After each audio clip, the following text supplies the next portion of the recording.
शिक्षा समिति पाली की ऑनलाइन क्लास में एक बार आपका फिर से स्वागत है। पिछले वीडियो में हमने टेंस के बारे में समझा था। तीन तरह के tenses, present tense, past tense और फ्यूचर टेंस। प्रेजेंट टेंस का पहला भाग अपने लिया था present simple.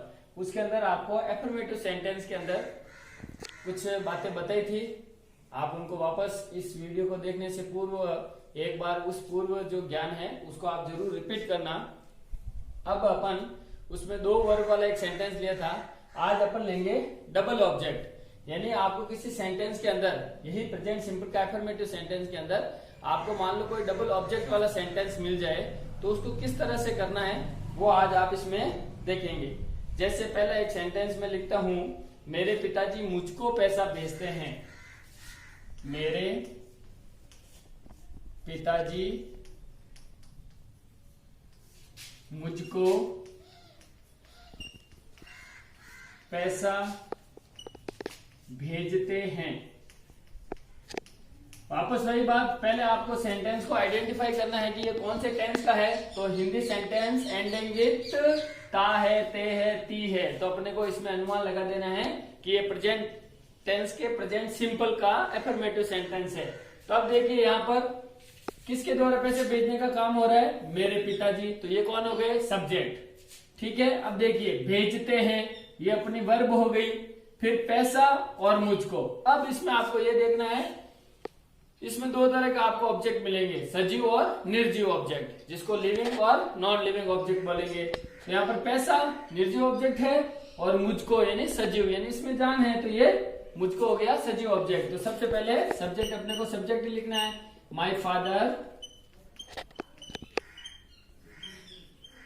Sends me money.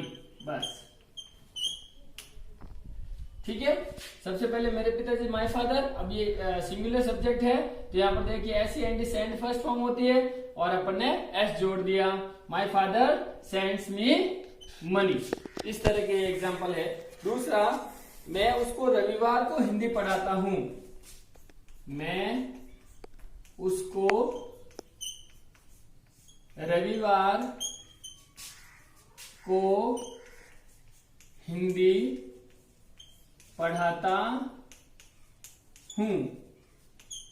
इसमें भी देखिए, मैं सबसे पहले आई, मैंने आपको पूर्व में बताया था प्रेजेंट टेंस के अंदर आई को प्लूरल सब्जेक्ट माना है, बहुवचन कर्ता माना है। तो आई, अब क्या लिखनी है अपने को, वर्ब। तो आई टीच, इसमें फर्स्ट फॉर्म में लिखनी है क्योंकि आई को प्लूरल सब्जेक्ट बहुवचन कर्ता माना है। तो आई टीच। अब देखिए इसमें रविवार को समय है और यहाँ पर लिखा हुआ है हिंदी और यहाँ पर लिखा है उसको। तो उसको और हिंदी ये दोनों ऑब्जेक्ट। तो सबसे पहले किसको लेंगे, उसको। तो आई टीच हिम, फिर वापस वही Hindi, I teach him Hindi on Sunday.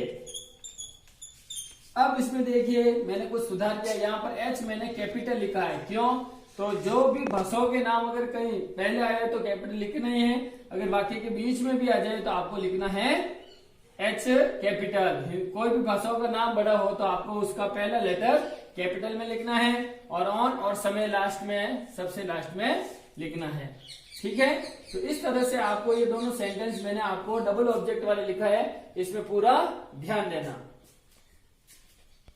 चलिए, तो एफर्मेटिव सेंटेंस अपन ने सीख लिया, प्रेजेंट सिंपल का एफर्मेटिव सेंटेंस। आज अपन इसका दूसरा और नेगेटिव सेंटेंस, इसमें बहुत ध्यान देने की आवश्यकता है क्योंकि इसके अंदर ही अपने को मिस्टेक्स पूछी जाती है। वो समय चला गया कि अपने को सिंपल सेंटेंस दे देते थे और अपने को सॉल्व करना था। अब कुछ ऐसे माइनर जो मिस्टेक्स होने की संभावना रहती है वो इसी में रहती है, इसलिए पूरा इसमें ध्यान देना। मैंने एक सेंटेंस लिखा, प्रमोद 5 बजे खाना नहीं खाता है। तो यहाँ पर देखिए ता है, ती है, आइडेंटिफाई हो गया, प्रेजेंट सिंपल टेंस का है। लेकिन इसमें एक नकारात्मक यानी नहीं शब्द भी आ गया है। नहीं शब्द आने से नेगेटिव बन जाता है, नेगेटिव नकारात्मक। तो सबसे पहले वही बात है, इसमें भी सब्जेक्ट को सबसे पहले लिखना है प्रमोद, प्रमोद। फिर मैं लिखूंगा इसके अंदर does not, Pramod does not. फिर मैं लिखूंगा eat, Pramod does not eat food, ate o'clock। क्या मेरा सेंटेंस सही है? देखिए एक बार, किस किस को लगता है सही है? ध्यान दीजिए। नहीं, एक जगह इसमें मैंने गलती की है, जानबूझ की गलती की है आपको बताने के लिए। देखिए, प्रमोद डज नॉट ईट्स, और यहीं पर ऐसा अपने को सेंटेंस पूछते हैं, इनकरेक्ट सेंटेंस लिख देते हैं, फिर बोलते हैं इसको करेक्ट करो, तो हम करेक्ट कर नहीं पाते, ध्यान में नहीं आता। देखिए यहाँ पर खाली एस, ये एस हटने से ये सेंटेंस करेक्ट बन जाएगा। ध्यान दीजिए, Pramod does not eat food at 5 o'clock, केवल वर्ब की फर्स्ट फॉर्म ही आएगी, इसलिए वर्ड ऑर्डर ध्यान रखना। क्या रहेगा? सबसे पहले मैंने क्या लिखा है? सब्जेक्ट, तो सब्जेक्ट लिख दिया प्लस डू या डज। अभी आपको मैं बताऊंगा डू किसके साथ लगेगा और डज किसके साथ लगेगा। तीसरे स्थान पर नॉट, हमेशा ध्यान रखिए, तीसरे स्थान या हेल्पिंग वर्ब के बाद नॉट आता है, ये अंग्रेजी का एक सामान्य सा रूल्स है। फिर वर्ब की केवल फर्स्ट फॉर्म, एस या एस किस में लगता था? एफर्मेटिव सेंटेंस के अंदर, इसमें केवल वर्ब की फर्स्ट फॉर्म लगेगी। और फिर मैंने यहां पर लिखा है ऑब्जेक्ट और कॉम्प्लीमेंट्री, ठीक है। अब डू किसके साथ लगेगा? जो प्लूरल सब्जेक्ट है उनके साथ डू लगेगा, ठीक है। और डज किसके साथ लगेगा? जो सिंगुलर सब्जेक्ट है, सिंगुलर सब्जेक्ट के साथ लगेगा डज, ठीक है। देखिए यहाँ पर प्रमोद एक वचन कर देता, इसलिए डू लगे। मान लो यहाँ पर सेंटेंस होता, हम 5 बजे खाना नहीं खाते हैं, तो we do not eat food at 5 o'clock। चलो यही उदाहरण मैं आपको बता देता हूं, हम 5 बजे खाना नहीं खाते हैं, तो यहां पर वैसे वैसा वी, और मैंने जो डज लिखा उसकी जगह लिख दूंगा do. We do not eat food at 5 o'clock। इस तरह से अपने ये नेगेटिव सेंटेंस कंप्लीट होता है। बाकी सेम वही चलेंगे। इसमें भी अगर मान लो डबल ऑब्जेक्ट आता है तो इसमें वही है, सजीव ऑब्जेक्ट को पहले लिखो, निर्जीव ऑब्जेक्ट को बाद में लिखना है। मैं आपको एक और उदाहरण इसमें लिखाता हूं, चलिए। वह अपनी पुत्री को नहीं डांटती है, ता है, ते है, ती है, पहचान हो गई।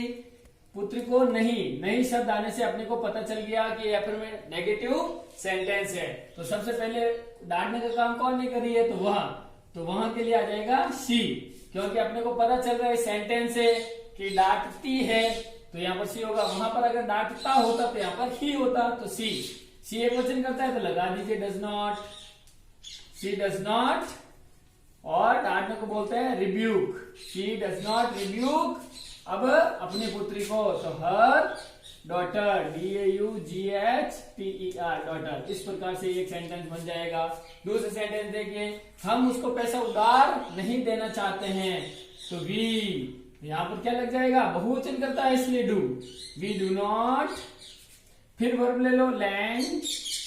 अब देखिए दो इसमें ऑब्जेक्ट है, उसको और पैसा, तो किसको लेना है? सबसे पहले सजीव ऑब्जेक्ट को, तो उसको, तो we do not lend him money.